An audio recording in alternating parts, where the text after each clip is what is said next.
के सामने पीडीएफ दिख रहा है। ये प्रवक्ता चयन परीक्षा 2021 का है, तो आपके सामने दिख रहा है। तो आज हम इसी में से 10 क्वेश्चन आपके लिए वीडियो डालेंगे, तो आप इसे सुनकर अपनी पीजीटी परीक्षा में उपयोगी बना सकते हैं। तो देखिए, भक्ति काल के किस कवि ने बरबे नामिका भेद लिखा? तो बरबे नामिका भेद आपको आंसर आ गया होगा, आ रहा होगा। तो इसमें से कौन लिखे? रहीम ने। अब देखिए इसका विस्तृत थोड़ा व्याख्या। भक्ति काल के प्रसिद्ध कवि रहीम ने बरबे नायिका भेद की रचना की। मदनाष्टक, रहीम, रास पंचाधई ओम नगर शोभा आदि रहीम। इनकी अन्य रचनाएं सुजान रसखान एवं प्रेम वाटिका रसखान की प्रसिद्ध पुस्तक है। किसकी? रहीम की। दूसरा, उत्तर रामचरित का प्रधान रस। तो उत्तर रामचरित का प्रधान रस आप उत्तर दे चुके, आपके मन में आ गया होगा, करुणा, क्योंकि इसमें राम जी का वियोग है। उत्तर रामचरित मानस संस्कृत की बुक है, राम जी का वियोग है सीता के लिए, तो करुणा ही होगा। उत्तर रामचरित का प्रधान रस करुण रस है। उत्तर रामचरित भावभूति का अंतिम नाटक है। भावभूति ये संस्कृत में पढ़ते हैं।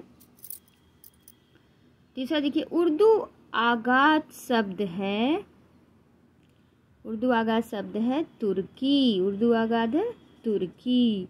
व्याख्या देखिए, उर्दू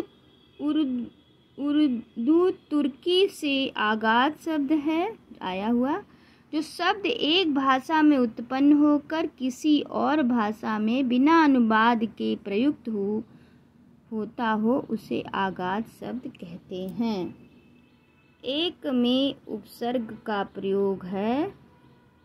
एक में कौन से उपसर्ग का प्रयोग है बताइए? तो कुडंग। उपयुक्त विकल्पों में कुडंग शब्द में उपसर्ग का प्रयोग हुआ है। कु प्लस कु धन डंग बराबर कुडंग। तो कौन सा है इसमें? कौन सा है इसमें? कुडंग। कहाँ लिखा है? ये चौथे। आगे देखिए, 5वां नंबर, निम्नलिखित में से कौन सा अलंकार ग्रंथ नहीं है? तो अंग दर्पण अलंकार ग्रंथ नहीं है। भाषा भूषण अलंकार है, शिवराज भूषण अलंकार है, ललित ललाम अलंकार है। अलंकार ग्रंथ है। व्याख्या देखिए, दिए गए ग्रंथों में रसलीनकृत अंग दर्पण अलंकार ग्रंथ नहीं है। भाषा भूषण की रचनाकार महाराज जसवंत सिंह, शिवराज भूषण के रचनाकार कवि भूषण एवं ललित ललाम के रचनाकार मतीराम हैं। तो क्या बता रहा है? भाषा भूषण के जसवंत सिंह, शिवराज भूषण के कवि भूषण और ललित ललाम के रचनाकार मतीराम है। ठीक है। यथाशक्ति में समाज है, अवयी भाव समाज। व्याख्या देखिए, यथाशक्ति में अवयी भाव समाज है। जिस समाज का पहला पद अवय हो और उसका अर्थ प्रधान होता हो उसे अवयी भाव समाज कहते हैं। जैसे यथाशक्ति, शक्ति के प्रकार। पहला पद क्या है? अवय हो और दूसरा प्रधान हो। हिंदी के मार्क्सवादी समीक्षक, तो हिंदी के मार्क्सवादी समीक्षक हैं डॉक्टर रामवर सिंह। आचार्य रामचंद्र शुक्ल नहीं है, डॉक्टर नंगेन नहीं है, नंदुलारी वाजपेयी नहीं। उपयुक्त विकल्पों में नामवर सिंह एक मार्क्सवादी समीक्षक हैं। बकलम खुद, छायावाद कहानी, नई कहानी, कविता के नए प्रतिमान आदि नामवर सिंह के प्रसिद्ध रचना है।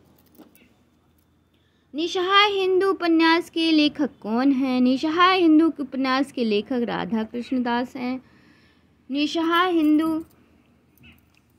उपन्यास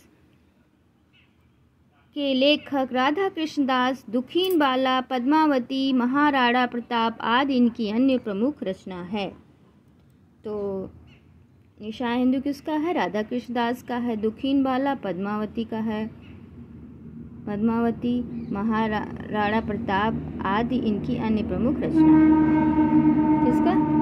किसका है अन्य प्रमुख रचनाएं? राधा कृष्णदास का। दुखीन बाला, पद्मावती, महाराणा प्रताप आदि। एक का वाक्य शुद्ध है। तट पर लगे वृक्ष लताओं में नहीं की शोभा तट पर लगे लताओं में नदी की शोभा बढ़ा गई थी। सभा में उपस्थित हर एक सदस्य का यही मत था। ऋषि मुनि आदियों के द्वारा हमें ज्ञान मिला। अनसुईया अत्रि ऋषि की पत्नी थी। इनमें से पहला सही है। तट पर लगे वृक्ष और लताओं से नदी की शोभा बढ़ गई थी। तट पर लगे नदी और ये सब प्राकृतिक इसलिए एक है। इसमें सभा आ गया, इसमें ऋषि मुनि आ गए बहुत सारे, फिर अनसुईया रात ऋषि, इसमें फिर आ गए अनसुईया ऋषि। ठीक है, ये सब एक ही है। व्याख्या देखिए। दिए गए वाक्य में शुद्ध वाक्य तट पर लगे वृक्ष और लताओं से नदी की शोभा बढ़ गई थी है। 10वां देखिए आखिरी। शूरसेनी अपभ्रंश के अंतर्गत आने वाली भाषा नहीं है। गुजराती, सिंधी, राजस्थानी, पश्चिमी हिंदी। तो इसमें सिंधी नहीं है। सिंधी भाषा शूरसेनी अपभ्रंश के अंतर्गत आने वाली भाषा नहीं है। सिंधी भाषा का विकास बाचड़ अपभ्रंश से माना जाता है। तो नमस्कार, आशा करते हैं आप इसे सुनकर लाभ